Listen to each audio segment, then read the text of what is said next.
গরমে তো বরফ মাখা করাই যায়। বরফ মাখায় দেখো বন্ধুরা, আমরা চাউমিন, গুড মর্নিং এ বসে পড়েছে থালা বাসন মাছ। তুমি তো সব দিয়ে বসিয়ে দিলা মাছতে। আবার কি থালা বাসন গুলো দেখো, কত থালা বাসন। কাজ করো কাজ করো। কাজই করছি, এরপর আবার রান্না করতে হবে। মুখও ধুইনি। ভালো তাই তো।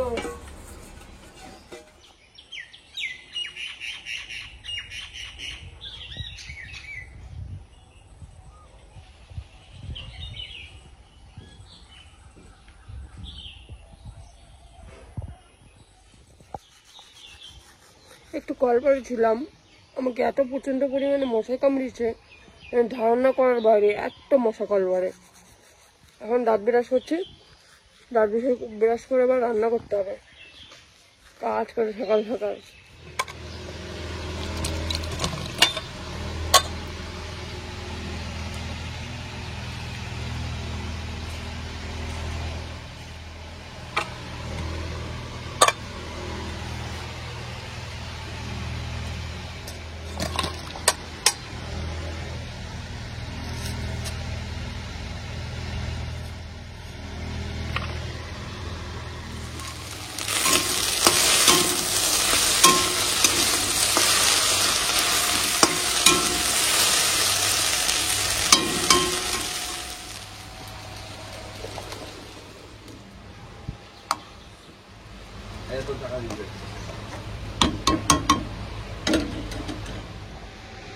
ফাইনালি এতক্ষণ পরে আমার রান্না বান্না গিয়ে কমপ্লিট হলো।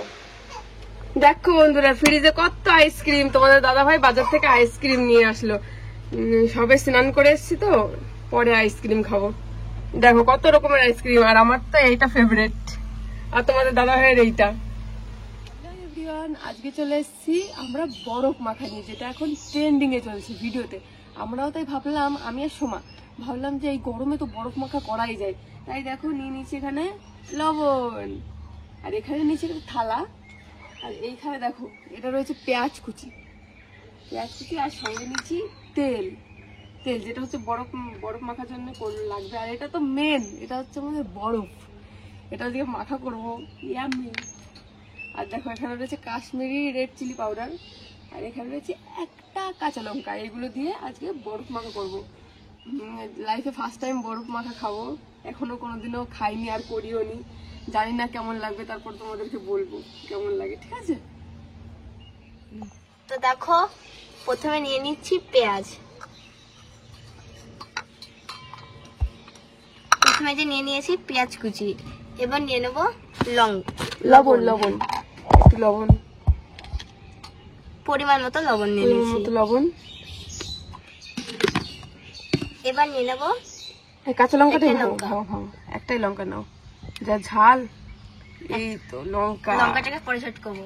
হ্যাঁ, এবার নিয়ে নেবো এই যে কাশ্মীরি রেড চিলি পাউডার। হ্যাঁ, আজকে আমি বরফ মাখা, জানি না কেমন হবে, আমি তো খুব এক্সাইটেড বরফ মাখা খাওয়ার জন্য। তেল নিয়ে নাও একটু। এবার নিয়ে নেবো একটুখানি সামান্য পরিমাণের মতো তেল। হ্যাঁ, অল্প একটু মাখিয়ে নাও। আই এম তো সো এক্সাইটেড বরফ মাখা খাওয়ার জন্য। এবার এটাকে ভালো করে মাখিয়ে নেবো। লঙ্কাটাকে তো আগে ভালো করে চটকাতে হবে।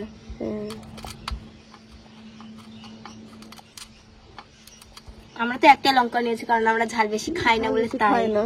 তোমরা যেভাবে ঝাল খাও, তোমরা সেভাবে লঙ্কা নেবে। দেখি যা গরম পড়েছে, বরফ মাখা তোমাদেরকে রিভিউ দেবো কেমন লাগে খেয়ে। বরফ তো সব গলে গেল গরমে, যা গরম। আমরা তো খুব এক্সাইটেড বরফ মাখা খাবো বলে। বরফ দিয়ে দাও। সবাই করছে, আমরা একটু করি। তো এবার এই যে মেন জিনিসটা নিয়ে নেবো, বরফ। হ্যাঁ, এই তো।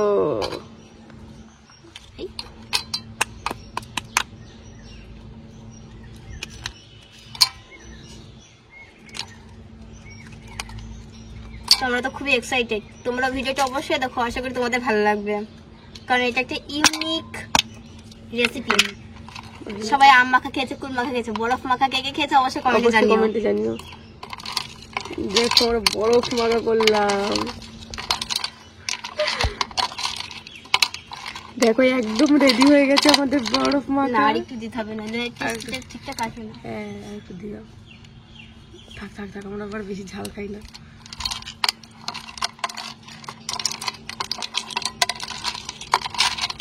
থাক থাক। তো এই যে হয়ে গেছে আমাদের বরফ বরফ মাখা মাখা ready।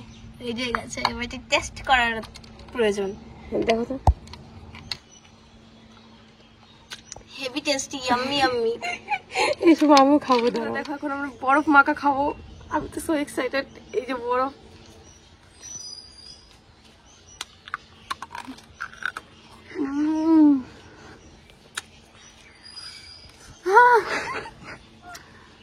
শুধু বরফটারই স্বাদ পাচ্ছি, আর এইগুলো তো স্বাদই পাচ্ছি না, কিন্তু গরমে খেয়ে অনেক মজাই লাগলো। খুব শান্তি না? হেভি। একটু খাই। তোমরা বাড়িতে কিন্তু রেসিপিটা ট্রাই করতে পারো, গরমে অবশ্যই ভালো লাগবে। এবার এটাকে যদি জলের মধ্যে দিয়ে যদি মিক্স করে খাওয়া যায় আরো টেস্টি লাগবে। তো তোমাদের রেসিপিটা কেমন আছে অবশ্যই জানিও। একদম লাইফে ফার্স্ট টাইম আমি আর সোমা বরফ মাখা করলাম, আর বরফ মাখাটা খেয়ে মানে বরফটাই ভালো লাগলো, আর বাদ বাকি জিনিস যেগুলো আছে সেগুলো অতটাও ভালো না। তো তোমরাও বাড়িতে করতে পারো অবশ্যই বরফ মাখা, মানে একটা ইউনিক রেসিপি যেটা আমাদেরও মন চাইলো করতে, তাই আমরা করেই ফেললাম। এই গরমে এটা খেয়ে খুব শান্তি পেলাম। খুব শান্তি, ঠিক। আর যা গরম পড়েছে এই গরমে মানে মানুষ বাঁচার কারণে নেই, বরফ খেয়ে হয়তো ভালো আছি এখন। খুব গরম লাগছিল, তাই মানে মাথায় আসলো যে বরফ মাখা করবো। শান্তি পেলা খেয়ে? সোমা খুব মজাই পেয়েছে খেয়ে। 43 ডিগ্রি গরমের মধ্যে এটা খেয়ে একমাত্র শান্তি। শান্তি। আইসক্রিম খেয়েও শান্তি হয় না, আইসক্রিম খেয়েও শান্তি হয় না, ঠিকই বলেছে। বরফ মাখা তোমরাও বাড়িতে করতে পারো, আর অবশ্যই কমেন্টে জানিয়ে যে তোমরা কারা কারা বরফ মাখা রেসিপি করেছো বাড়িতে আর খেয়েছো কারা কারা, ঠিক আছে? এখন হচ্ছে বিকালবেলার টাইম, আর আমরা যাব হচ্ছে একটু মাঠের দিকে। আর ওই যে সোমার মা দাঁড়িয়ে রয়েছে, আর আমার ননদ এখনো আসেনি। এখন একটু মাঠের দিকে যাব, মাঠের দিকে গিয়ে কটা ভিডিও করবো। তারপরে বিকালে দেখি একটু বাজারে যাওয়া যায় নাকি, যেহেতু ঝড় বৃষ্টির সময়। কালকে একটু ঝড় হয়েছিল বলে যেতে পারিনি, আর আজকে একটু ঝড় ভাব আছে, একটু আবহাওয়াটা খারাপ আছে। তবে পরবর্তীতে যদি মানে পরিষ্কার হয় আকাশটা তাহলে যাব। আজকে একটু মেঘ হচ্ছে, ঠিকই বলেছো। এখন যাই একটু মাঠের থেকে ঘুরে করে আসি মাঠ থেকে। মাঠে এসে আমরা হচ্ছে ভিডিও শুট করে, দেখো ওইখানে আমার টিম দাঁড়িয়ে রয়েছে, ওখানে খেলা করছে, আর আমি একটু ভিডিও শুট করছিলাম।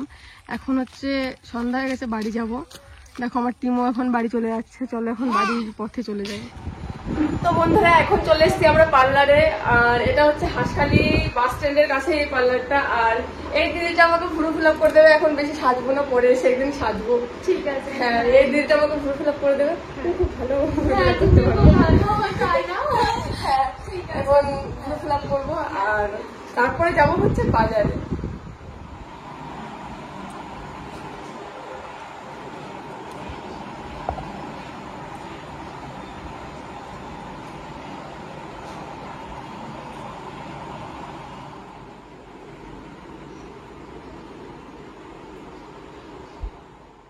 পার্লারে এসে আমার কাজ সম্পন্ন হলো, আমার ভুরু সেভ করা কমপ্লিট। কেমন হয়েছে অবশ্যই সবাই কমেন্টে জানিও। এতদিন ধরে মনে হতো ভুরুটা যেন আফ্রিকার জঙ্গল, এখন জঙ্গল পরিষ্কার। হঠাৎ পার্লারে আসলাম কেন, আর এত সাজগোজি বা কিসের? আমার তো আনন্দে যেন মাটিতে পাই পড়ছে না, তাই আমার পার্টনারদেরকে নিয়ে ছুটলাম বাজারে। আমার পার্টনারদেরও কিন্তু কিছু কাজ ছিল, তাই সবাই একসাথেই বাজারে গেলাম, সবার ঝামেলাটা একসাথেই মিটে যাবে। তারপরে একটা কসমেটিক্স এর দোকানে গেলাম, সেখানে গিয়ে দেখলাম কিছু টপ কানের, তারপরে 2 পিস কানের পছন্দ হয়েছে। আর আমার কাজ দেখো, পছন্দ হওয়াও সারা, কেনাকাটাও সারা। তারপরে চলে এলাম বাইরে, আর দোকানের বাইরে এসে দেখি অনেক রাত হয়ে গেছে। রাত হয়েছে তো কি হয়েছে, এখনো তো আমাদের বাজার কমপ্লিট হয়নি, আর একটা মেয়ে মানুষ বাজারে আসলে একটু টাইম লাগবেই। কসমেটিক্স এর দোকানে কাজ মিটিয়ে চলে গেলাম ফলের দোকানে। ফলের দোকানে গিয়ে যেই ফলটা ট্রেন্ডিং এ চলছে সেটা হচ্ছে লিচু, তাই নিয়ে নিলাম অল্প কিছু লিচু। এখন আপাতত ট্রেন্ডিং এ চলছে লিচু। এখনো পর্যন্ত কারা কারা এই বছরের লিচু খেয়েছো অবশ্যই আমাকে কমেন্টে জানিও। লিচু কিনে নেওয়ার পরে আমরা চলে গেলাম আইসক্রিমের দোকানে। আর আমার যেন বাজারে আসলে আইসক্রিম না খেলে চলেই না, তাই ননদিনের কাছ থেকে টাকা নিয়ে কিনতে গেলাম আইসক্রিম। আর আইসক্রিম কিন্তু আমার ফেভারিট। তোমরা কারা কারা আমার মতন আইসক্রিম খেতে পছন্দ করো অবশ্যই কমেন্টে জানিও। তারপরে আমরা দেখলাম কোন আইসক্রিমটা নেওয়া যায়। আমরা 5 জনে নিয়েছিলাম 5টা রাবড়ি। আইসক্রিমটা কিনেই চললাম ফাস্ট ফুডের দোকানে। এখানে কিন্তু biryani, chowmein, egg roll, chicken lollipop, chicken cutlet সবই পাওয়া যায়। তাই আমরা বেশি দেরি না করে অর্ডার দিয়ে দিলাম একটা চিকেন চাউমিন আর একটা এগ চাউমিন। এইখানে চাউমিন প্যাক করা কমপ্লিট। তারপরে আর একটা জিনিস অর্ডার করতে মন চাইলো, অর্ডার করে নিয়ে ওইখানে বসেই খাবো বলে ঠিক করি। এখানে আমরা সবাই নিয়েছিলাম কাটলেট। আর কাটলেট খেতে কিন্তু আমার ভালোই লাগে। তোমাদের কার কার কাটলেট খেতে ভালো লাগে অবশ্যই কমেন্টে জানিও। আর তারপরেই দেখো আমার হচ্ছে উড়োতারা মন, খেতে মন চাইলো বিরিয়ানি। তাই 1 প্লেট বিরিয়ানি নিয়েই নিলাম। বিরিয়ানি জায়গায় বসে খাইনি, নিয়ে এসেছিলাম বাড়িতে। আমার কিন্তু বিরিয়ানি খাবারটাও ফেভারিট। তোমরা কারা কারা আমার মতন বিরিয়ানি লাভার অবশ্যই কমেন্টে জানিও। আজকে বাজারে এসে আমি অনেক খুশি, পেটে আজকে আমার জায়গা থাকলেই হয়। তারপরে আমার ননদিনী পার্সেলটা নিয়ে নিল। তারপরেই আমরা সবাই চললাম বাড়ির পথে। আর বাড়িতে এসেই আমাদের সবার কাণ্ডটা দেখো। এসেই সবার প্রথমে সিঙ্গারা খেতে বসে গেলাম। দেখো বন্ধুরা, আমরা চাউমিন এনেছি। আমরা সবাই এখানে আছে, পিয়া আছে, ওখানে আদি রয়েছে, ওখানে সোমার মা রয়েছে, আর এখানে রয়েছে সোমা। আর এই দেখো এখানে চাউমিনটা দেখো কত সুন্দর লাগছে। দেখো 2 প্যাকেট দেওয়া রয়েছে, একটা এগ চাউমিন, একটা চিকেন চাউমিন। আর এটা রয়েছে এখানে হচ্ছে সস আর পেঁয়াজ, যেটা এরা খায় না, আমার জন্য রেখে দিয়েছে। আর এই চাউমিনটাই এখন খাবো আমাদের সন্ধ্যাবেলার টিফিন। এইটা 9টা বেজে গেছে আর আমি মেয়েকে খাওয়াচ্ছি। এটা হচ্ছে মেয়ের খাবার। এই যে আমার সোনা মাম্মা, এই যে আমার সোনা মাম্মা খাবে খাবে। এই তো ও গুড্ডাল, রাত 9টা বেজে গেছে মাম্মা, তো বাবা চলে আসবে একটু পরে। সো গাইস, এখন হচ্ছে রাত 10টা বেজে গেছে আর একটু পরে ঘুমাতে হবে। আর এই যে আমার মাম্মামের এখনো খাওয়া শেষ হয়নি, আমার মাম্মামকে খাওয়াবো। আর তোমাদের দাদা ভাইও তাড়াতাড়ি বাড়ি চলে আসবে। তারপরে মানে রাত হয়ে গেছে, ঘুমাতে যাব। খাওয়া দাওয়া করিনি, তোমাদের দাদা ভাই আসবে তারপরে খাবো। আর তারপরে একটু আগে দেখতে পেলে যে সোমা, আদি, তারপর পিয়া, তারপর সোমার মা সবাই আমাদের বাড়ি ছিল। আমরা একটু মজা করছিলাম, সবাই মিলে একটু আনন্দ করছিলাম। যেহেতু মানে সবসময় সবার এক জায়গায় থাকা হয় না, তাই একটু আনন্দ মজা করছিলাম। আর আজকের ব্লগটা তোমাদের কেমন লাগলো অবশ্যই তোমরা সবাই কমেন্টে জানিও। আজকে সকাল থেকে চেষ্টা করেছি তোমাদেরকে পুরো ফুল যে আমি যা যা করি সবকিছু দেওয়ার। তোমাদের কেমন লেগেছে অবশ্যই আমাকে কমেন্টে জানিও। আর মানে এই ভিডিওটা যদি ভালো লেগে থাকে অবশ্যই লাইক, কমেন্ট, শেয়ার করে দিও। আর চ্যানেলটিকে অবশ্যই সাবস্ক্রাইব করে দিও। আর আমার একটু পাশে থেকো তোমরা। আমার তোমার সাপোর্টের মানে তোমাদের সাপোর্টের দরকার, যেহেতু আমার চ্যানেলে বেশি একটা ভিউজ নেই। মানে শর্টে ভিউজ আছে, বটে ভিউজ নেই। আমার একটু তোমাদের সাপোর্টের দরকার, যাতে আমার বটে মানে বড় ভিডিওতে একটু ভিউজ আসে। তোমরা একটু সাহায্য করো, তাহলেই আমি এগোতে পারবো। তোমাদের সাহায্য ছাড়া আমি কোনো সময় এগাতে পারবো না। তাই প্লিজ তোমরা একটু আমাকে সাহায্য করো এগোতে।